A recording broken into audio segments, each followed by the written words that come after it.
மெரிபா பன்னீர் soda. I trust மெரிபா.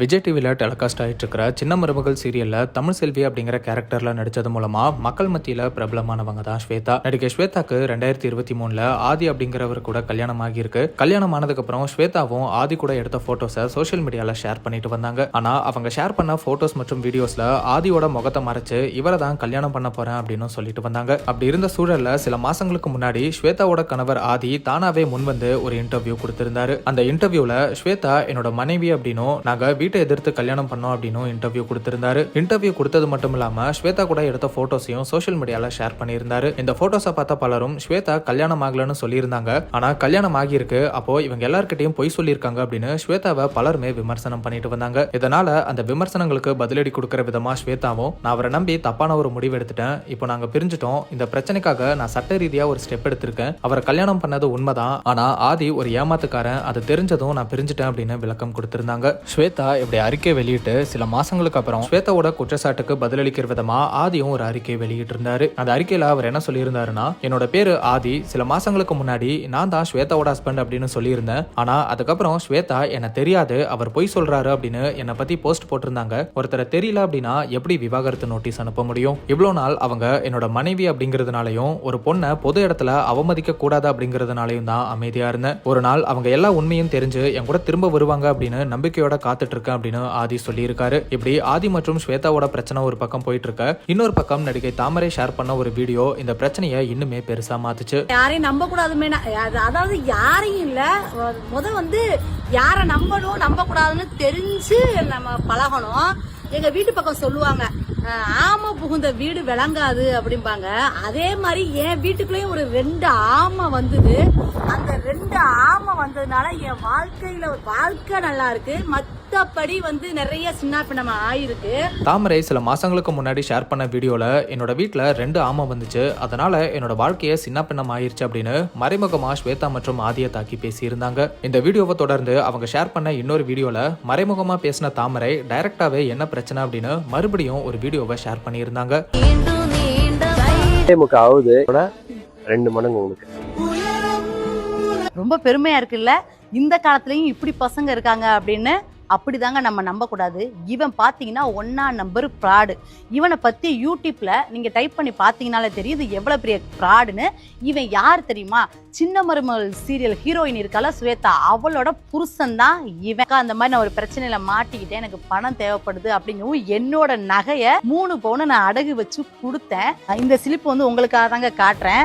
ஏன் அவன் பேர்ல அடகு வச்சிங்கன்னு கூட நீங்க நினைக்கலாம். நான் எங்க ஏரியால வச்சா பேமெண்ட் கம்மியா தருவான் அப்படின்னாங்க. அவன் என்ன சொன்னா, நான் இருக்க ஏரியால வச்சா அதிகமா தருவாங்க அப்படின்னு கூட்டிட்டு போயிட்டு அங்க ப்ரூஃப் இல்ல, எங்க வீட்டுக்காருக்கு ப்ரூஃப் இல்ல, அவன் ப்ரூஃபை வச்சு அடகு வச்சு அவனுக்கு தான் கொடுத்தோம்.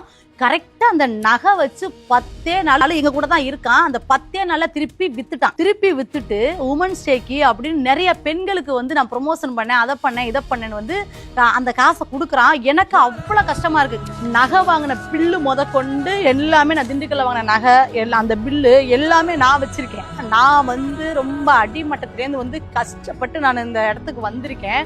ஒருத்தனுக்கு நான் உதவி செய்ய போயிட்டு அவன் என்னை ஈஸியா ஏமாத்திட்டு போயிட்டு. இந்த வீடியோல ஆதிக்காக 3 பவன் நகை கொடுத்தேன், அதை அவர் ஏமாத்திட்டாருன்னு சொல்லியிருக்காங்க. மேலும் ஆதி மேல காவல்துறையில புகார் கொடுத்திருக்கிறதாகவும் சொல்லியிருக்காங்க. இந்த நிலையில ஸ்வேதா ஆதி மற்றும் தாமரையோட இந்த குற்றச்சாட்டுகளுக்கு பதில் அளிச்சிருக்காங்க. அவங்க என்ன சொல்லியிருக்காங்கன்னா, முக்கியமான ஒரு விஷயத்த உங்ககிட்ட ஷேர் பண்ண விருப்பப்படுறேன். நான் ஏற்கனவே சொன்ன மாதிரி நாங்க காதலிச்சு ரெஜிஸ்டர் மேரேஜ் பண்ணிக்கிட்டோம். அப்போ எனக்கு 20 வயசு தான், சின்ன பொண்ணு அப்படிங்கறதுனால அவரை பத்தி எனக்கு நிறைய விஷயங்கள் தெரியாம இருந்துச்சு. அதுக்கப்புறம் போக போக தான் ஒவ்வொரு உண்மையா தெரிய வந்துச்சு. ஆதி அவர்கிட்ட ஒரே ஒரு வழக்கு தான் இருக்கு அப்படின்னு சொன்னாரு. அதை சரி பண்ணிடலாம் அப்படிங்கிற நம்பிக்கையில அந்த வழக்குக்காக நான் நிறைய செலவு பண்ணிட்டேன். ஆனா இப்போ அந்த வழக்கை பத்தி அவர் சொன்னது எல்லாமே பொய்னு தெரிய வருது. இதனால இந்த ரிலேஷன்ஷிப்பை தொடர முடியாது அப்படின்னு தெளிவா சொல்லிட்டேன். அதுக்கப்புறம் தான் அவரோட உண்மைத்தன்மை வெளியே வந்துச்சு. அதனால அவரை விட்டு விலகி என்னோட குடும்பத்து கூட சேர்ந்துட்டேன். நாங்க காதலிக்கிற நேரத்துல அவர் பிசினஸ் பண்றேன்னு சொல்லி என்கிட்ட நிறைய காசு நகையை ஏமாத்தி வாங்கிட்டாரு. நான் அவரை காதலிச்ச காரணத்தினால அவர் சொல்ற எல்லாத்தையும் எல்லாத்தையும் நம்பி அந்த நகை எல்லாத்தையும் கொடுத்துட்டேன். இப்போ அவர் மேல விவாகரத்து வழக்கு தொடர்ந்து இருக்கேன். அது கோர்ட்ல இப்ப நடந்துட்டு இருக்கு. அதை சட்டப்படி சமாளிச்சுட்டு வரதுனால இது வரைக்கும் அமைதியா இருந்தேன். இப்போதான் அவர் எவ்வளவு பெரிய மோசடி பண்றவர்னு முழுசா தெரிஞ்சது. நான் எடுத்த இந்த முடிவுக்காக பெருமைப்படுறேன். இனியும் அவர் கூட சேராம விலகிறதே நல்லது. நானும் அவரை நம்பி காதலிச்சேன். என்னோட காதல் காரணமா அவரை முழுசா நம்பி எந்த இடத்துலயும் அவரை விட்டு கொடுக்காம எல்லா மேடையிலையும் அவரோட பேரை சொல்லிட்டு இருந்தேன். ஆனா என்னோட காதலுக்கு அவர் தகுதி இல்லாதவர் அப்படின்னு அவரே நிரூபிச்சிட்டாரு. அவர் இதே மாதிரி நிறைய பேரை ஏமாத்தி இருக்காரு. இவர்னால பாதிக்கப்பட்டவங்க இப்போ கவலைப்பட்டுட்டு வராங்க. என்ன ஏமாத்தின மாதிரி நிறைய பேரை ஏமாத்திட்டு வராரு. நான் ஏற்கனவே அவர் மோசடி நபர், அவரை நம்பி ஏமாற வேண்டாம்னு சொல்லியும் ஏமாந்துருக்கீங்க. என்னோட வேலையை கூட நிம்மதியா செய்ய முடியாம சமூக ரீதியாவும் மன ரீதியாவும் நான் பாதிக்கப்பட்டுட்டு வரேன். நான் அவரை விட்டு பிரிஞ்சதுக்கு அப்புறமும் அவர் என்ன தொந்தரவு பண்ணிட்டு இருக்காரு. அதனால அவரை நம்பி யாரும் ப்ரொமோஷன் போட்டோஷூட்னு விளம்பர வேலைகளை செஞ்சு ஏமாற வேண்டாம்னு கேட்டுக்கிறேன். என்ன மாதிரி நிறைய பேர் பாதிக்கப்பட்டிருக்காங்கன்னு எனக்கு தெரியும். இதுக்கெல்லாம் கண்டிப்பா அவர் பதில் சொல்லணும். இதுக்காக நமக்கு முடிஞ்சதை நம்ம பண்ணுவோம். அதுக்கப்புறம் கடவுள் பார்த்துப்பாரு அப்படிங்கிற நம்பிக்கை இருக்கு. இந்த பிரச்சனை தொடர்பா காவல்துறை நடவடிக்கை எடுத்தா நல்லா இருக்கும் அப்படின்னு ஸ்வேதா ஆதி ஒரு மோசடிக்காரர் அப்படின்னும் நான் சொல்லியும் நீங்க ஏமாந்துருக்கீங்க அப்படின்னு தாமரை பாதிக்கப்பட்டதுக்கும் மேலும் நிறைய பேரை ஆதி ஏமாத்தி இருக்காரு அப்படின்னும் அவர் மேல காவல்துறை நடவடிக்கை எடுக்கணும் மற்றும் ஆதி இந்த விஷயத்துக்கெல்லாம் பதில் சொல்லணும் அப்படின்னும் ஸ்வேதா இந்த அறிக்கை மூலமா சொல்லியிருக்காங்க. ஸ்வேதாவோட இந்த அறிக்கைக்கு ஆதி தரப்புல இருந்து பதிலளிக்கப்படுமா அப்படிங்கறதெல்லாம் வெயிட் பண்ணி பார்க்கலாம். மெரிபா பன்னீர் சோடா. I trust மெரிபா.